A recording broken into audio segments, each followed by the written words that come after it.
What's up, YouTube? Welcome back. 10mm ammo test series continued. Number 12 we're on now. We have some Dynamic Research Technologies, DRT. So this is a compressed metal round, and it's lead-free metal, whatever it is, but it's surrounded by a copper jacket. So it's not a total frangible round in my opinion, but I'd call it a semi-frangible round. Small pistol primer in this 10mm auto case. And the head stamp simply says Blazer. So I don't know if this is refurbished or not. I'll pick up a couple others. Blazer, seems to be Blazer. So let me read the box for you. So these are factory seconds. The box originally said 10mm, 105 grain hollow point, velocity 1540, energy 553. Now it says it's got a seconds stamp on it. And now it says 10mm 145 grain with a velocity of 1238. This is courtesy of a viewer that wanted to see how this was going to work. So you know who you are. Thank you very much. Sorry it took me so long to get to it, but interesting looking ammo. Frangible ammo and these type of things like this, they tend to just dump all their energy early into gel. Sometimes they send a little bit of a plug straight forward, but we're going to see how this works out. We're going to see if it lives up to this 1238 velocity. 145 grain in 10mm is a little bit light for caliber, so you'd want to see pretty good increase in velocity. We know that a 10mm can throw a 200 grain round at 1250 feet per second if it wants to. This is 1238 with a 145.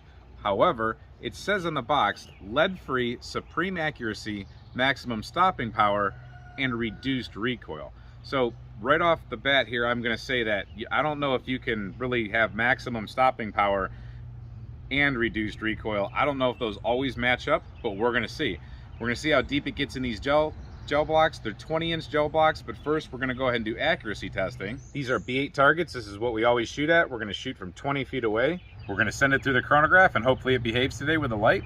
And then we're going to move the chronograph to right in front of this gel, and we're going to shoot from 15 feet off the gel through the chronograph so we know exactly the velocity of the bullet that travels through the gel.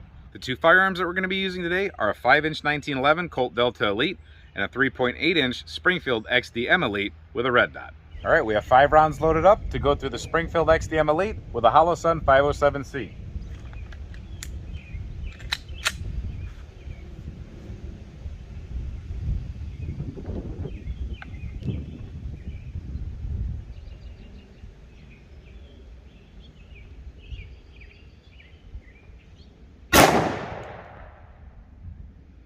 .1181, and that's shot very high. This gun is zeroed right for this type of distance that we use it for all the time. So let me take another shot and see what happens.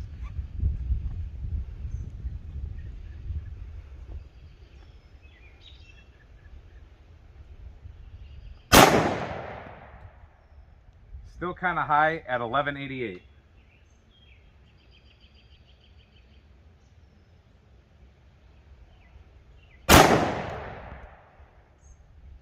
.1201.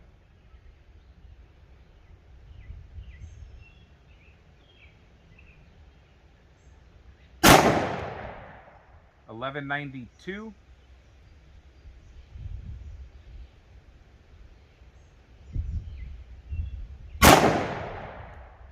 And 1179. Let's take a look. Now that I think about it a little bit, I forgot that I might need to re-zero that gun actually. So I was aiming right here. Here was my main group. I had one come off, so I think that was probably me. But that's a pretty good group right there. That's within a thumbprint. I'll take that. Now let's see how much velocity increase we get with a 5-inch barrel.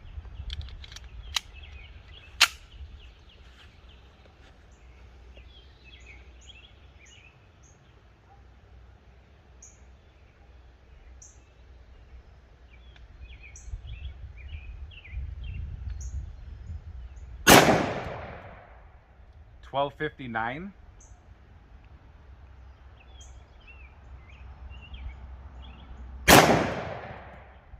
.1251.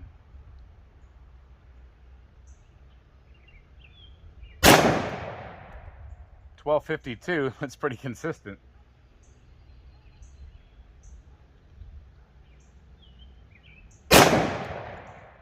.1270.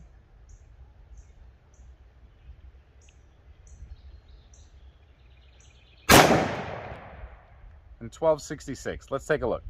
You know, sometimes I just like iron sights.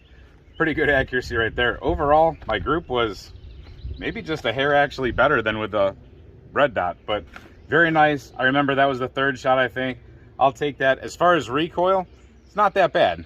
The numbers are up here about velocity and foot-pounds, but the recoil is not that bad. Very manageable. If you can handle a 45, this feels just like that. All right, we're 15 feet off the gel. Let's see if terminal shock really delivers some terminal shock.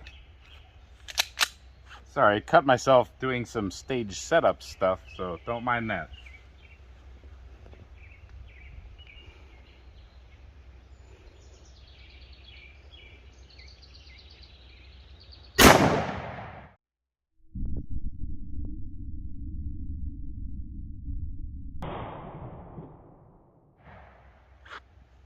Hopefully we didn't come out of the top. I forgot this is shooting high. Let's go take a look at 1187. Sorry about that. We did go out of the top right here, beyond 20 inches though. So it made it through the first 20 inches of block. Let me get the dirty tape. And we made it to about 23 inches. Not a whole lot of disruption here. It didn't shed any jacket or anything like that. So let's send another one through because we got to get this projectile captured. We got to see what it looks like when it's all done. I'll shoot a little bit lower this time. I will try to do better.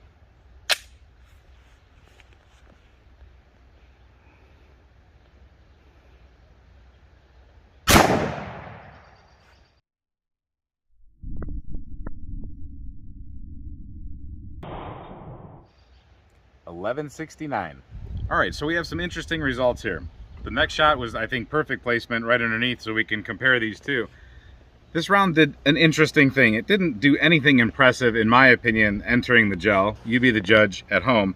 But, I mean, not really that big of an initial wound cavity. You think of these frangible type of ammunitions or things that are made to come apart, you think of them dumping a lot of energy, but this one didn't really do so. It had a little disruption on both of these paths. They're pretty much identical.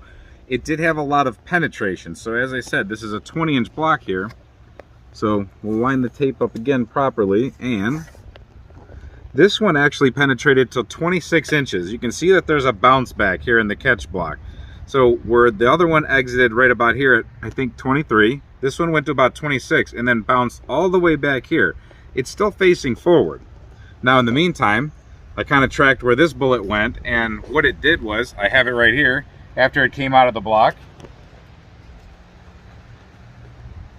it smacked right there in the backstop, and then it landed right here, and that's where I found it. So here's what this looks like. It did peel back its copper, and then it's got the typical frangible ammo type of stuff, this compressed copper or whatever it is. It's a powdery compressed thing, but it didn't do any kind of crazy explosion. It pretty much acted like a wad cutter at this point, or a full metal jacket type of a round.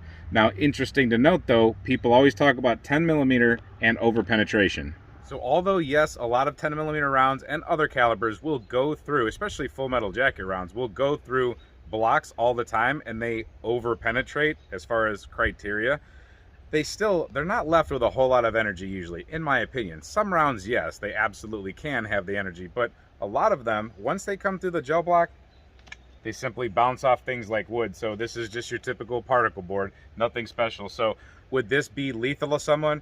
I mean, probably give them a pretty good headache, maybe give them a little bit of a bruise, but not enough to pass through a person after it came through that gel. Just something to keep in mind. All right, now let's see if we get any advanced effect moving up to the 5-inch barrel. Advanced, enhanced, whatever you want to call it.